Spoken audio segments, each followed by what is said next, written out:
అయిపోతుంది.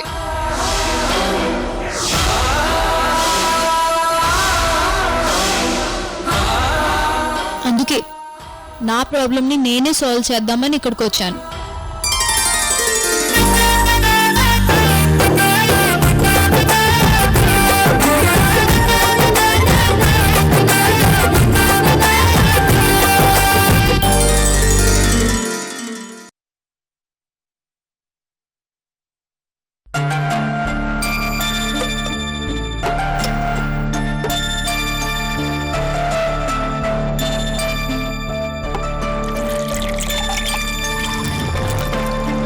భార్గవి, అమ్మా రోజుని నందిని పిలిచావా? పిలిచానమ్మా, వచ్చేస్తున్నారు. రావే. అదిగో వచ్చారమ్మమ్మా. రండి, కూర్చోండి.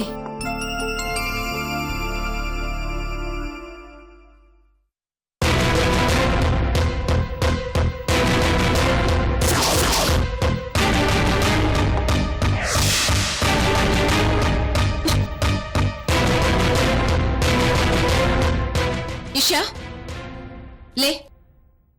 ఏంటి సంధ్య, నువ్వు భోంచేవా?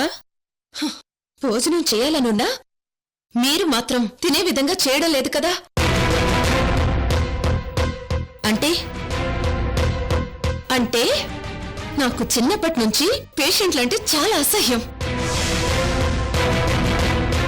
రోడ్డు మీదైనా తింటానేమో కానీ రోగిష్టితో కలిసి తినే అలవాట్లేదు.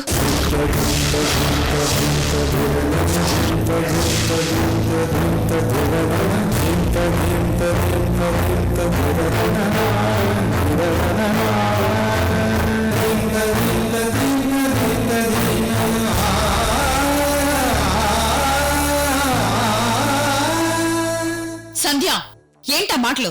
ఎవరి ముందు ఎలా మాట్లాడాలో తెలుసుకో. ఎవరి ముందు ఎలా మాట్లాడాలో నాకు తెలుసు అత్తయ్య గారు. కానీ నాకు నచ్చని పని చేయడం నాకిష్టం ఉండదు. నేను భోజనం చేయాలంటే పేషెంట్స్ ఇక్కడ ఉండకూడదు.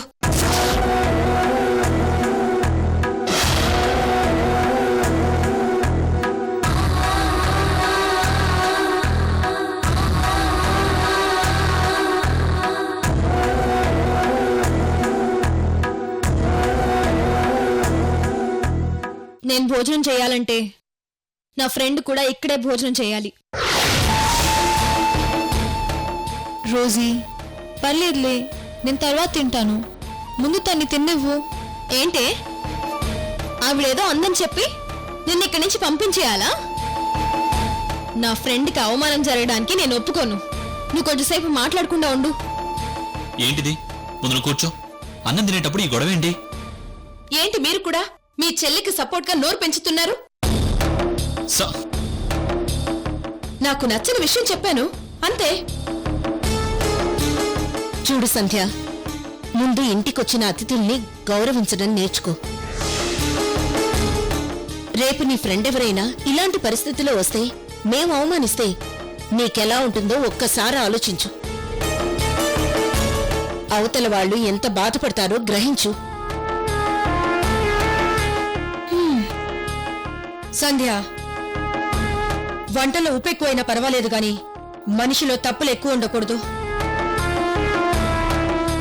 ఇప్పటికే చాలా తప్పులు చేశావు. ఈ ఇంటి కోడలుగా అది మంచి పద్ధతి కాదు. నేను చెప్తున్నాను, ముందు కూర్చో, భోంచేయి.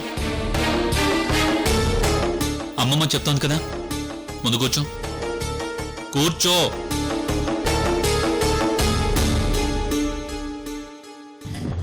మీరు కూడా కూర్చోండి అమ్మా.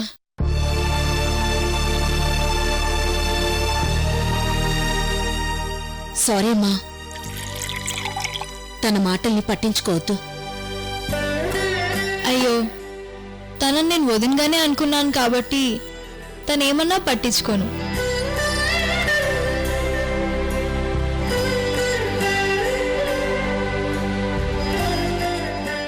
సరే, అందరూ భోంచేయండి.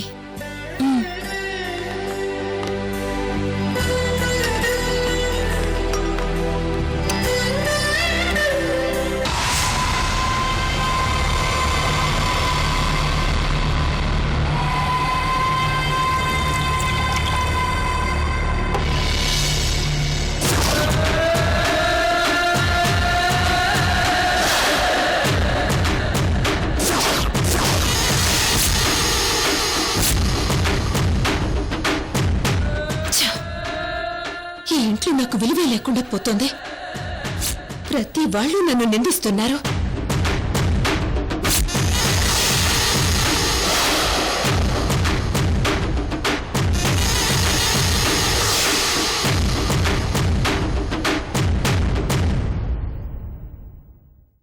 ఏంటి సంధ్య, పడుకోకుండా ఏంటి ఆలోచిస్తున్నావు? రేపు మా పుట్టింటికి వెళ్ళాక ఇక్కడికి రావాలా వద్దని ఆలోచిస్తున్నాను. సంధ్య, ఇప్పుడు ఏమైందని అలా అంటున్నావు? ఏమైందా? ఏదో ఆ అమ్మాయిని కొద్దిసేపు బయట నిలబెట్టానని మీ చెల్లెలు నన్నలా నిలదీస్తుంటే ఈ ఇంట్లో ఒక్కరైనా నాకు సపోర్ట్ గా మాట్లాడారా? ఇందాక రోగిష్టితో భోజనం చేయనని చెబితే సెంటర్లో సిగ్నల్ లాగా నిలబెట్టి నాదే తప్పని అందరూ అవమానిస్తారా? ఇన్ని అవమానాలు జరగాక నేను ఇంట్లో ఎందుకు ఉండాలి? అది అందుకే నేను రేపు వెళ్ళాలనుకుంటున్నాను. అప్పుడే మీరు మీ చెల్లెలు ఆ రోగిస్తుది అందరూ హ్యాపీగా ఉండొచ్చు. ఏంటి సంధ్య ఇది? అనవసరంగా ఎందుకలా కోపంగా ఫీల్ అవుతున్నావు? అయినా ఆకలిగా లేనప్పుడు భోజనం, ఆవేశంగా ఉన్నప్పుడు నిర్ణయం తీసుకోకూడదు. ముందు ప్రశాంతంగా ఉండు, అన్నీ అవే సర్దుకుంటాయి. సర్దుకోవడానికి ఇవేం వస్తువులు కాదు, అవమానాలు. ఇన్ని అవమానాలు భరిస్తూ నేనెక్కడుండడం నా వల్ల కాదు. ప్లీజ్ సంధ్య, నన్ను అర్థం చేసుకో. ఇక్కడి నుంచి వెళ్లాలనే నిర్ణయం మార్చుకో. సరే, నేనిక్కడి నుంచి వెళ్లకుండా ఉండాలి అంటే ఒక్కటే మార్గం ఉంది. ఏంటది? ఆ నందిని ఇంట్లో ఉండకూడదు. సంధ్య, నువ్వేం మాట్లాడుతున్నావు నీకు అర్థమవుతుందా? తను నా చెల్లెలి ఫ్రెండ్. పైగా తన కండిషన్ ఏంటో మనకు తెలుసు. అందుకే చెప్తున్నాను, ఒక పేషెంట్ తో కలిసి నా కూతురు ఇక్కడుంటే ఏదైనా రోగం నా కూతురికి వస్తుందేమోనన్న భయంతోనే అంటున్నాను. అయినా నా కూతురికి ఏదైనా జరగాలని మీరు కోరుకుంటున్నారా? ఏంటి సంధ్య ఆ మాటలు? చూడండి, నా కూతురు గురించి ఆలోచించి ఫైనల్ గా మీకొక్కటే చెబుతున్నాను, ఆ నందిని ఇంట్లో ఉండకూడదు. ఒకవేళ తన ఇంట్లో ఉంటే మాత్రం నేను నా కూతురు ఇక్కడి నుంచి వెళ్లిపోవడం ఖాయం. తర్వాత మీ ఇష్టం.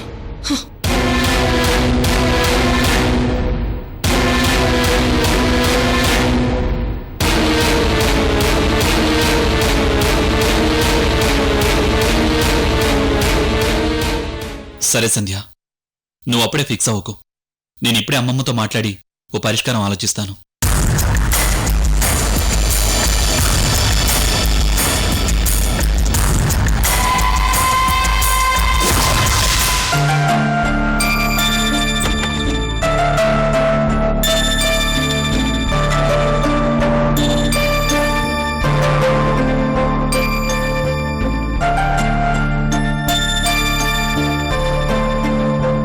వినోద్, ఏంటి ఈ టైంలో వచ్చావు?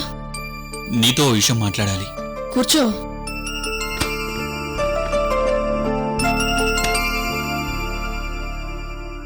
చెప్పు. ఏం లేదమ్మమ్మా, సంధ్య గురించి నీకు తెలిసిందే కదా. తనకి నచ్చలేదంటే తను దేనికి కన్విన్స్ అవ్వదు. ఇప్పుడు ఆ నందిని విషయంలో కూడా కన్విన్స్ అవ్వట్లేదు. ఏ విషయంలో? అదే అమ్మమ్మా, రోగిష్ఠులతో కలిసి ఇంట్లో ఉండలేను, కలిసి భోజనం చేయలేను అంటోంది. ఒకవేళ నందిని ఇంట్లోనే ఉంటే ఈశాన్ తీసుకుని పుట్టింటికి వెళ్ళిపోతాను అంటోంది.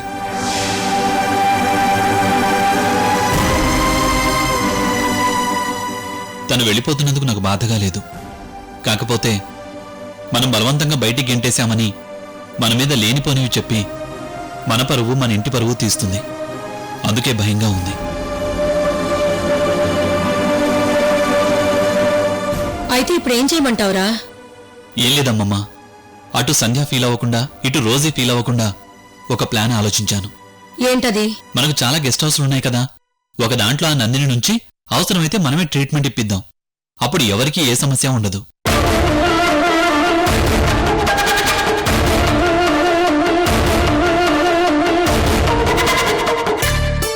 నువ్వు చెప్పేది బాగానే ఉంది, కానీ ఇందుకు రోజు ఒప్పుకుంటుందా?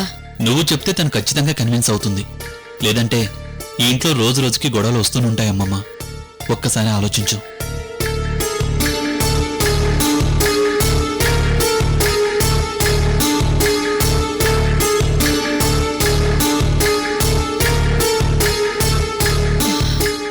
సరే, రోజుని పిలుచుకురా. అలాగే అమ్మమ్మా.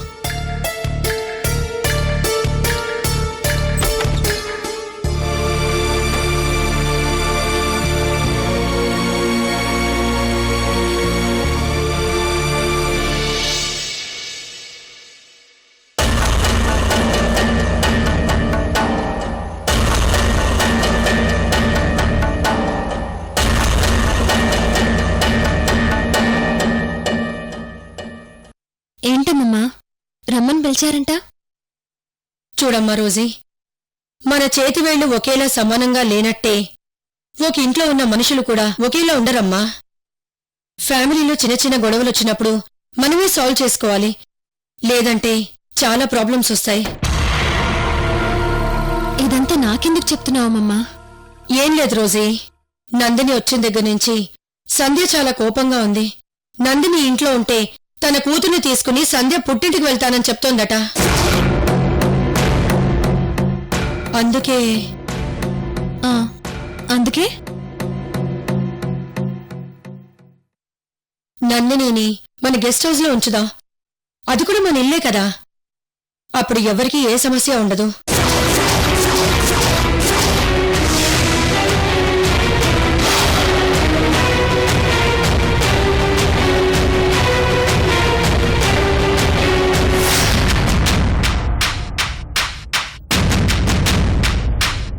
సరేనమ్మా, అలాగే ఉంచుదాం.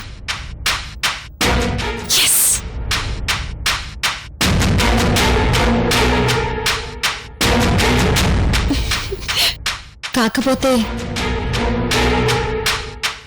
నేను కూడా అక్కడే ఉంటాను. రోజీ, మేమంతా ఉండగా నువ్వు అక్కడుండడం ఏంటమ్మా? నేనిక్కడుండగా నా ఫ్రెండ్ అక్కడుండడం ఏంటమ్మమ్మా?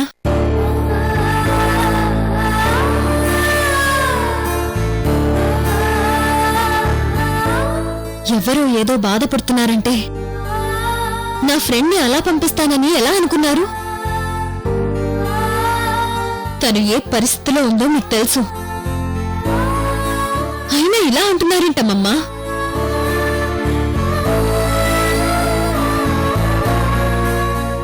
అన్నదమ్ములు విడిపోవడానికి ఆస్తిపాస్తులున్నాయి, భార్యాభర్తలు విడిపోవడానికి విడాకులున్నాయి. కానీ నిజమైన స్నేహితులు విడిపోవడానికి ఇంకా ఏమి రాలేదు. అలాంటి బెస్ట్ ఫ్రెండ్స్ మీద మమ్మల్ని విడదీయాలని ఎందుకు ఆలోచిస్తున్నారమ్మా?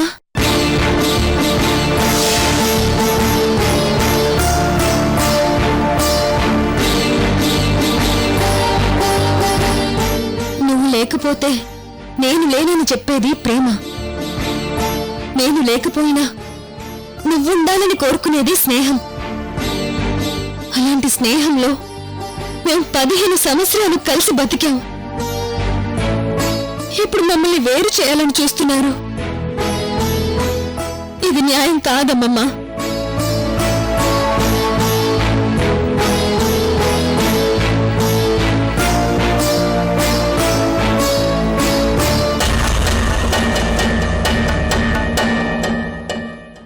అయినా ఫ్రెండ్షిప్ వాల్యూ గురించి నాకంటే మీకే బాగా తెలుసు.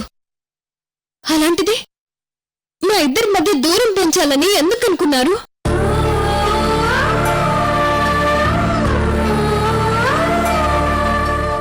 అంతెందుకమ్మమ్మా, ఒకప్పుడు నువ్వు అజ్జి బద్ద శత్రువులుగా ఉన్నారు. ఒకరినొకరు చంపుకునే స్టేజ్కి వెళ్లారు. కానీ ఒకప్పటి ఫ్రెండ్స్ అని తెలిసి మీ శత్రుత్వాన్ని సమాధి చేసి ఒక్కటిగా కలిసిపోయారు. అలా ఎందుకు కలిసిపోయారు? కారణం ఏంటి?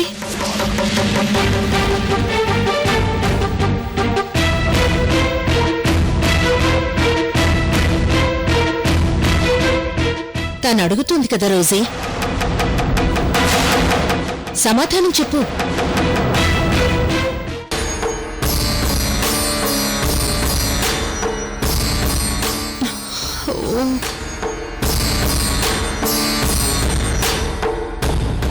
చెప్పు, మనం ఎందుకు కలిసిపోయాం?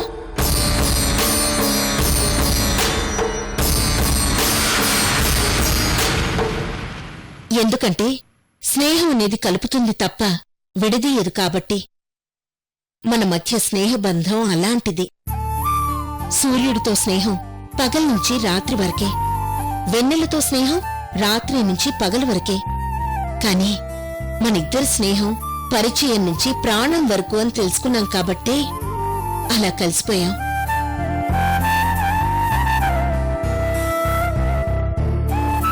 అలా స్నేహం విలువ తెలిసిన మనం ఇంకో స్నేహితుల్ని దూరంగా ఉంచాలనుకోవడం కరెక్ట్ కాదు.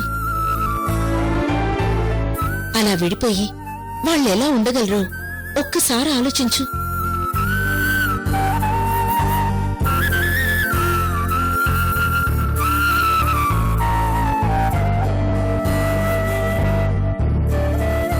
అమెరికా నుంచి ఆ నందిని కేవలం మన రోజీ కోసమే ఇక్కడికొచ్చింది.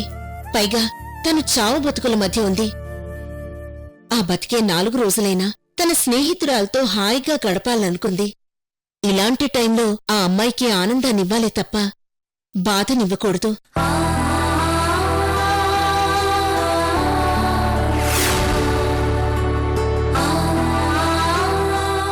అందులో ఆ అమ్మాయి అనాథట. ఆ ఒంటరి బతికేదో అమెరికాలోనే బతికేది కదా. కాని తను ఇలాంటి పెద్ద ఫ్యామిలీతో గడపాలని ఎంతో ఆశపడుతుంది. ఆ అమ్మాయి ఆశలన్నీ నిరాశ చేయడం భావ్యం కాదు. అంతేకాదు రోజీ, అదే మన సొంత మనవరాలు అలాంటి పరిస్థితిలో ఉంటే మన ఇంట్లో పెట్టుకోకుండా వేరే ఇంట్లో పెట్టేవాళ్ళమా? అలా పెట్టి మనం సంతోషంగా ఉండగలమా? బ్రతకగలమా? అది నీ సొంత మనవరాలే అజ్జీ. ఈ విషయం తెలిసినాడు మీరు నిజంగానే తట్టుకోలేరు. వద్దు లక్ష్మి, ఇంకేమీ చెప్పొద్దు. ఏదో వినోద్ వచ్చి తన బాధని చెప్పాడు కాబట్టి వాడి బాధ గురించి ఆలోచించాను గాని వీళ్ళిద్దరినీ వేరు చేయాలని కాదు.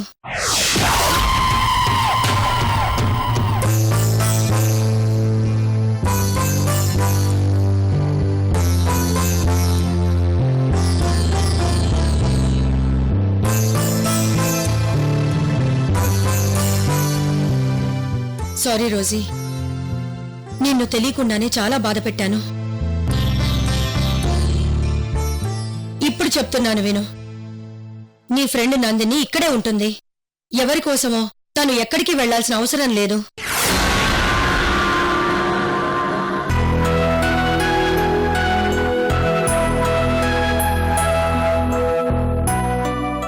వినోద్, నీ భార్య సంధ్యకు కూడా చెప్పు నందిని ఇక్కడే ఉంటుందని. ఒకవేళ తనకి ఇష్టం లేకపోతే కొన్నాళ్లు తననే తన పుట్టింటికి వెళ్ళమని చెప్పు.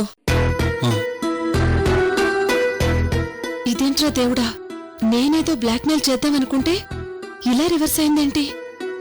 నేను మాత్రం ఇక్కడి నుంచి వెళ్ళను.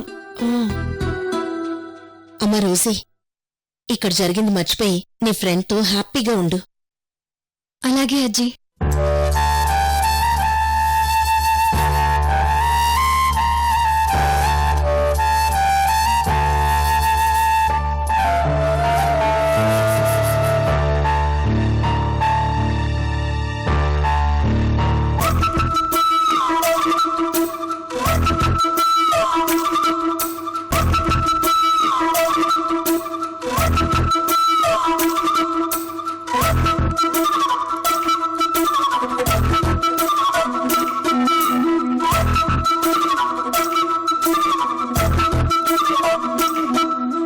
ఏంటే అంత హ్యాపీగా వాటినే చూస్తున్నావు? నందిని, నేను దూరమై 15 సంవత్సరాలైనా నా చిన్నప్పుడి వస్తువుల్ని ఇంత జాగ్రత్తగా దాచిపెట్టారంటే చాలా ఆశ్చర్యంగా ఉంది. ఇందులో ఆశ్చర్యం ఏముందే? నువ్వంటే వీళ్ళకి ప్రాణం, అందుకే గుర్తుగా దాచారు. నాకిష్టం లేని ఆ నందినిని ఈ ఇంట్లో ఉండనివ్వను. ఏదో ఒకటి చేసి తనని ఇక్కడి నుంచి పంపించేస్తాను. అది సరే, అన్నయ్య వచ్చి అమ్మమ్మ దగ్గరికి నిన్నెందుకు తీసుకెళ్లాడు?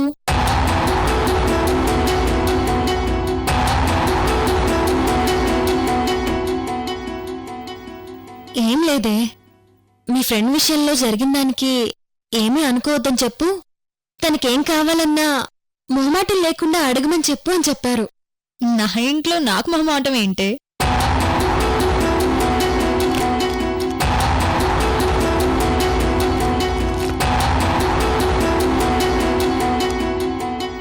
ఏంటి ఇది?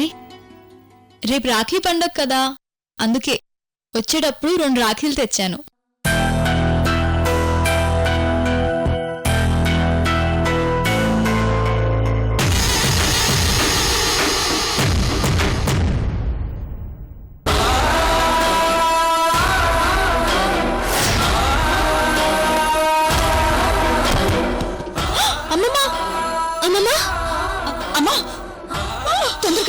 ఫోన్ చేయి. అలాగే అమ్మా.